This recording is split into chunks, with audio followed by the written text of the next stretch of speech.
देश की हाल क्यों बताते हैं इनको? उसमें भी कोई नहीं बताइए, हमारे स्ट्रेटजी का पार्ट है। आखिरी एक है मिस्टर राजीव सिंह। भाजपा के लोग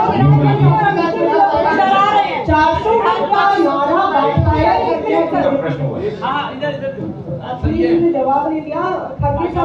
400 का नारा क्या बैकफायर कर गया बीजेपी के लिए? जो कम वोट प्रतिशत है वो किसका वोटर कर रहे हैं? देखिए वोटर किसका है तो अभी हम सुनेंगे, लेकिन ये आप युवा पूरे नाराज है, इसलिए अनएम्प्लॉयमेंट, ये जो बेरोजगारी का ये मुद्दा है, इसीलिए बहुत से युवा जो उनके आगे पीछे पहले फिरते थे अब कम इसलिए हुए कि उन्होंने जो वायदे किए थे नहीं मिला। भाजपा के लोग मीठे रायबरेली में डरा रहे थे।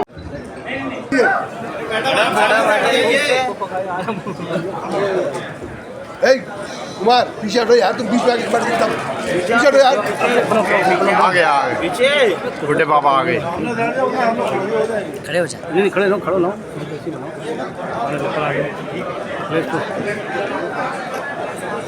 अरे साहब भाई सामने देखिए। अरे यार भाई अखिलेश का बनाओ। इसी टाइम उठ के करना है, खड़े रहो ना, हम लोग खड़े हो जाएंगे। बैठ के में तो क्या करें? मोबाइल नहीं से बैठ जाइए।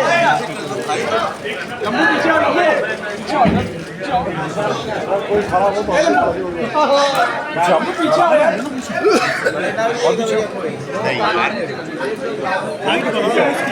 लाइट क्यों बंद करा दिया?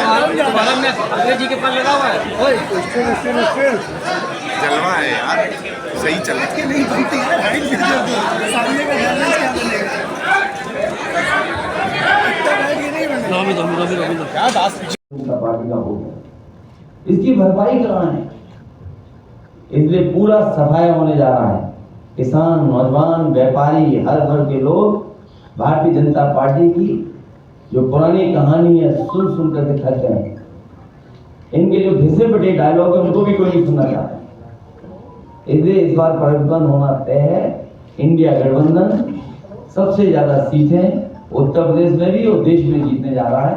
मैं एक बार फिर आदरणीय मल्लिकार्जुन खड़गे जी का बहुत बहुत धन्यवाद देता हूँ, आभार प्रकट करता हूँ, क्योंकि जो आह्वान आपने किया वही आह्वान हम लोग कर रहे हैं कि आप लोकतंत्र को खतरा है। ये लोकतंत्र के पीछे तो पड़े ही हैं, हमारी आपकी जान के पीछे भी पड़े। अब ये कहते हैं कि हम वैक्सीन वापस ले लेंगे, जो शरीर में हमारे वैक्सीन चली गई, अब बताओ शरीर से कैसे वापस लेंगे? और लोकतंत्र तो खत्म करना ही चाहते हैं। संविधान ने जो अधिकार, न्याय और जो हमारे लिए रास्ता चुना था उसको भी खत्म करना चाहते हैं। उससे पहले हमने आपने देखा है कि हर इंस्टीट्यूशन को इन्होंने खत्म कर दिया। हर इंस्टीट्यूशन को ये खत्म कर रहे हैं। इंस्टीट्यूशन का खत्म होना ही हमारे आपका बाबा साहब भीमराव अम्बेडकर जी का दिया हुआ संविधान को खत्म करने का रास्ता है। इसलिए देश की जनता लोकतंत्र को भी बचाएगी और भारतीय जनता पार्टी को इस बार हराने का काम करेगी। बहुत बहुत धन्यवाद। करने के लिए तैयार नहीं है, इसीलिए हमारी जो गठबंधन है ये गठबंधन बेरोजगारी के खिलाफ और जो कीमतें इतने ज्यादा हो गए हैं उसके खिलाफ लड़ रही है।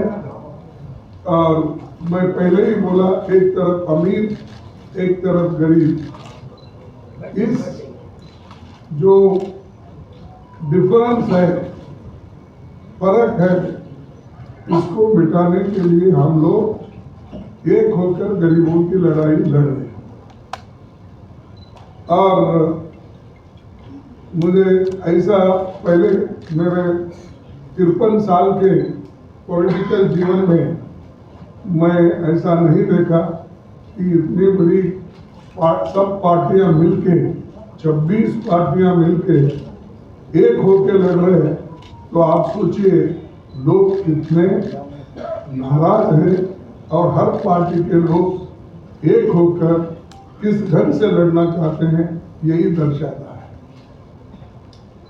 ये चुनाव इसलिए भी महत्व है, ये पार्लियामेंट का चुनाव, ये देश का भविष्य बनाने वाला चुनाव है। जवाब मैं ये देता हूँ कि मोदी जी 400 पार पहले से बोलते आए,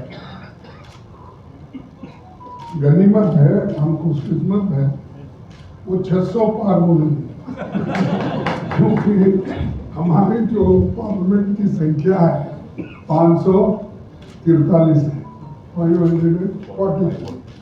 इसीलिए मैं उनको धन्यवाद देता हूँ, कम से कम वो 600 पार नहीं, ताकि पूरे हिंदुस्तान का गरीमा खत्म हो जाएगा। और क्या प्राइम मिनिस्टर बोल रहे हैं। और दूसरी चीज मैं शर्त लगाता हूँ, अगर वो 400 पार 200 पार नहीं कर सकते, 200 पार और अब शाह बोल रहे हैं, शाह पहले नहीं बोलते थे, लेकिन बड़े बड़े अखबारों में उनके ऐसे आ रहे कि प्रश्न उत्तर मैं देखा, हर पेपर में देखा, हिंदी पेपर में भी देखा, इंग्लिश में देखा, कन्नड़ा में देखा, बड़े बड़े उनके जो प्रश्न और उत्तर क्या पहले ही थे क्या बनाए हुए थे मुझे मालूम नहीं, लेकिन वो ठीक है उनका जो कहना है कहते। लेकिन मैं कह रहा हूँ हमारे गठबंधन को, बीजेपी को सत्ता में आने के लिए, रोकने के लिए जितने नंबर होना उससे ज्यादा नंबर हमारे पास आएंगे। एएनआई से उस्मान जी, आप तुलना कीजिए क्या उन्होंने बोला क्या नहीं, मटन बीफ चिकन, कि किसान की मदद हो, सहयोग हो, खुशहाली के रास्ते पर किसान जाए। उसे जो झूठा सपना दिखाया गया था आय दोगुनी का, और काले कानून ला करके जो उसके साथ अन्याय हुआ था वो भी किसान भूला नहीं है। वो थार से जो किसानों की जान गई, थार वाला घटना भी किसान भूला नहीं है। और इनकी सरकार में लाखों किसानों ने आत्महत्या की है। बुंदेलखंड का इलाका उत्तर प्रदेश का वो है जहां पर सबसे ज्यादा किसानों ने आत्महत्या की। जो जन समर्थन मुझे कल दिखाई दिया है, बुंदेलखंड के लोग भारतीय जनता पार्टी को खंड खंड कर देंगे। वहां पर कोई भी खाता खुलने वाला भारतीय जनता पार्टी का नहीं है। और मैंने कई बार कहा, फिर क्या कहूं प्रेस के सामने, इंडिया गठबंधन उत्तर प्रदेश में 79 सीटें जीत रहा है और क्यूटो में लड़ाई में है। जो नौजवान देख रहा है कि उसकी हर परीक्षा, उसका पेपर लीक हुआ, जिन्होंने तैयारी करके गए, कोचिंग करके गए, और जब वो परीक्षा दे करके घर लौटे तो निराश हो गए क्योंकि परीक्षा का पेपर लीक हो गया। ये सरकार नौकरी नहीं देना चाहती। नौकरी खोने से नौजवानों का 1/3 जीवन बर्बाद हो गया। कई मौकों पर कहा मैंने, वो गणित बताया कि अगर एक परिवार के 3 सदस्य इस सरकार से नाराज हैं, जो बेटा या बेटी परीक्षा लिखने गई थी और उसके केवल माँ बाप को हम जोड़ दें, 3 गुणा 60 लाख, मंगलसूत्र, ये सारी चीजें शारीरिक शब्द मेरे हैं या उनके हैं? आपको खैर सभी पत्रकार हैं और सभी लोग को जानते हैं, तो मैं बोलता हूँ ऐसी चीजें छोड़ो, तुम्हारे डेवलपमेंट की बात करो, तुम क्या अचीव किए इस 10 साल में, आपकी कामयाबी क्या है जनता को बताओ, वो बताकर वोट लो। अब हम बता रहे भाई हमने हमारे वक्त मनरेगा किए, आरटीई किए, आरटीए किए, ये सारे फूड सिक्योरिटी एक्ट किए, हेल्थ जो अपने ग्रामीण हेल्थ का हमने प्रोग्राम, ये हम बोल सकते हैं। तुम वैसे बोलकर अगर आइए तो उसको कुछ नहीं होता। मटन चिकन की बात उन्होंने करे, हम नहीं करें, उसको हम जवाब दे रहे। भारतीय जनता पार्टी पर भरोसा कौन करेगा कि क्या कब क्या कर दें? किसी को पता था कि अग्निवीर व्यवस्था आ जाएगी, अग्नि व्यवस्था की होगी। किसी को पता था कि नोटबंदी हो जाएगी, नोटबंदी की होगी। किसी को पता था और इन्होंने भरोसा दिलाया था कि जीएसटी लागू होने के बाद व्यापार सुधर जाएगा, व्यापार करना आसान हो जाएगा। क्या व्यापारियों को नहीं उलझा दिया? इनकी बात पर भरोसा नहीं किया सकता है। ये 400 पार का नारा इसीलिए दे रहे थे, न केवल उन्होंने दिया बल्कि उनके सांसदों का सुनिए जो मेरठ से उनके प्रत्याशी थे, वो यही कह रहे थे कि 400 इसलिए जरूरी है कि संविधान में कुछ परिवर्तन लाना है।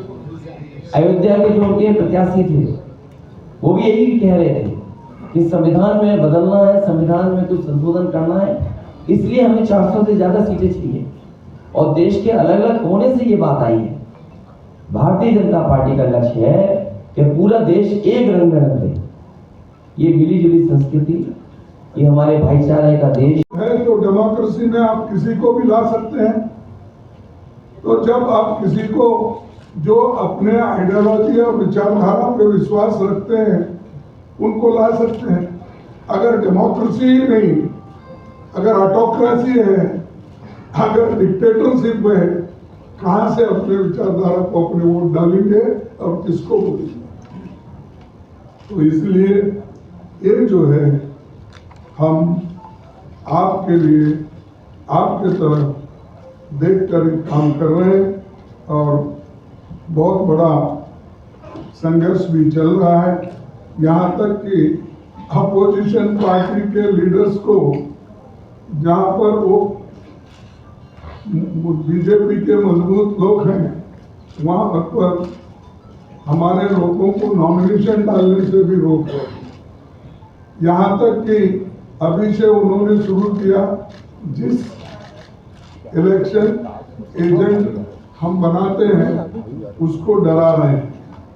और बहुत से ताजुब की बात है, हैदराबाद में मैं देखा कि एक महिला बीजेपी की जो कैंडिडेट है वो तो बुर्खा उठा के देख रही, चिट्ठियाँ कहाँ से है, क्या है, आप देखे होंगे।